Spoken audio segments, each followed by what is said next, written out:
Hey everybody, this is Russ, and I am standing here outside of Golden Age Collectables in Vancouver, British Columbia. This is a great comic shop, one of my favorites. And I'm going to go into here, I'm going to talk to Hank Pattison, who's one of the employees, about Deadly Class. And if you are looking forward to this series, what comics you can read, besides Deadly Class, to get hyped. So let's go in.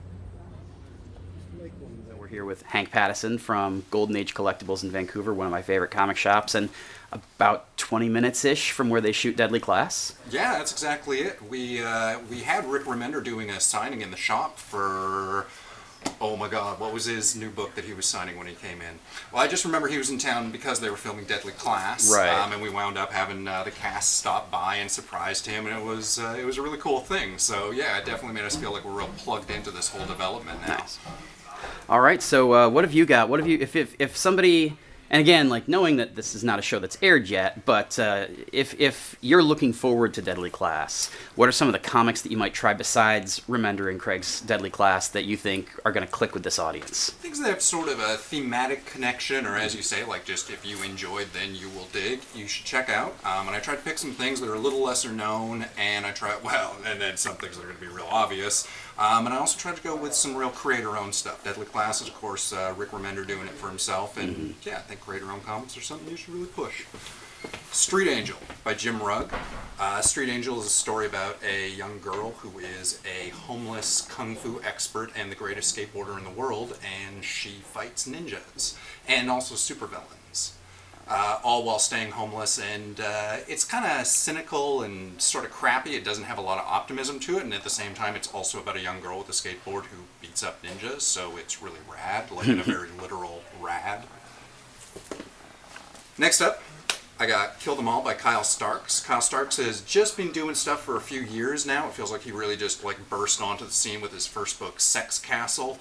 Kill Them All it's like a 80s action epic, but done through the guise of like a Scott Pilgrim, Brian Lee O'Malley, that sort of a vein.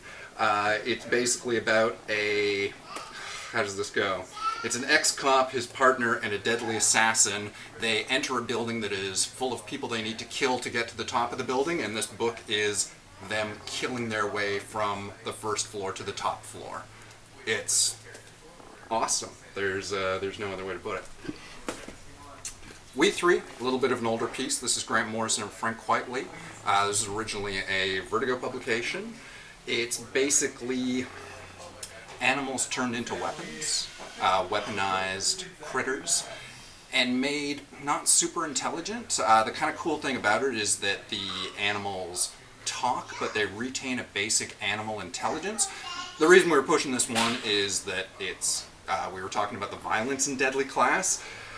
Frank Whiteley has a way to draw textures and sequences that are, I want to say, similar to the French artist Mobius. So you get those elements of, he influenced a lot of like The Fifth Element, so that kind of grandiose sci-fi.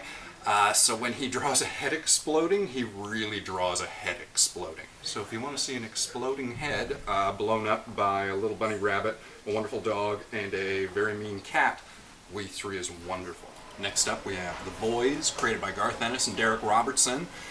Specifically, again, talking about violent books. The Boys, which is currently being adapted into a live-action TV series like Deadly Class. The Boys is probably one of the most brutal comics you'll ever read. It's about a team of CIA-backed operatives whose job is to police superhumans. So it sort of has that Watchmen vibe of superheroes in a real world. And at the same time, this was specifically Garth Ennis's post-Preacher project, and Preacher had been such a big deal, it had broken a lot of ground for just being known for being outrageously violent, and with The Boys he wanted to basically take that to the next level, and managed to succeed. I mean, you got little bits of The Boys, if you cut to any of the art from inside of it, it succeeds at what it is, and at the same time, it is a character-driven story with just some incredible impact, especially when he starts talking about historical artifacts.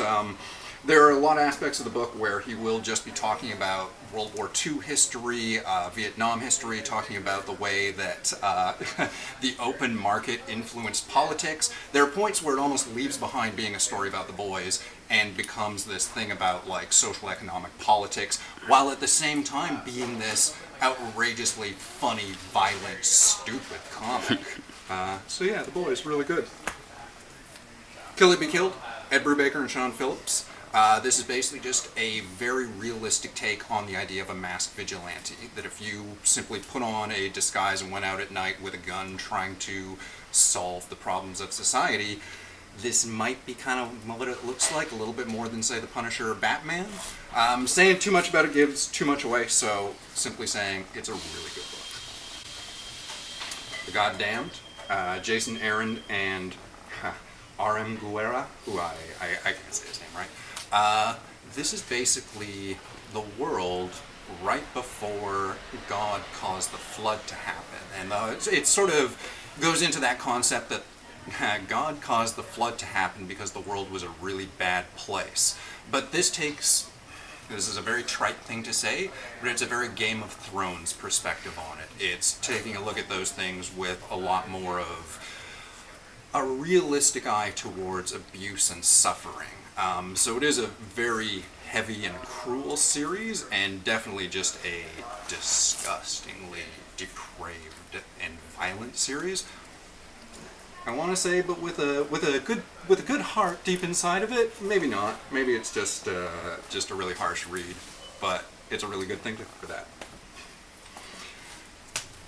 Last is the original Kevin Eastman and Peter Laird, Teenage Mutant Ninja Turtles. If we're talking about violence and we're talking about 1980s and we're talking about comic books, this is the violent 80s comic book. This was before, of course, it got turned into the comic book and became the huge pop culture phenomenon that is known as.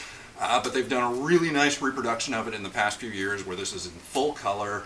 They've retouched since the last time. And it is the original violent teenagers killing stuff with swords, which is a really fun aspect to what Deadly Class is. I wouldn't say that Deadly Class was looking to the Ninja Turtles for inspiration, but in terms of looking at the history of comic books, it's really easy to overlook what the Ninja Turtles were, especially because of the movies and the cartoons and everything else that's followed. These original comics spawned all of that stuff for a reason. They did it because they were really quality books.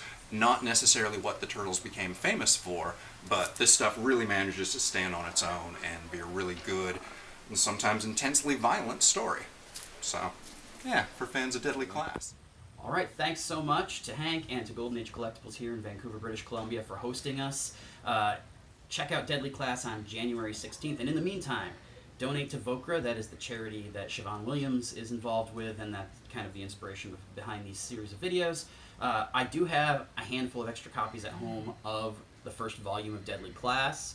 If you donate, let's say $20 to Vokra and send the receipt to Siobhan, the first 3 people who include my name or comic book in the notes, I'll just send them one of these. It's not signed, it's not special in any way, but it is basically a way for you to do something good, get involved with a fundraiser, get your name in the pot for the giveaways that Siobhan is doing, and also be guaranteed, like bare minimum, you get this comic. So, thanks so much, and we'll be back very soon. Always remember to rewind your cassettes.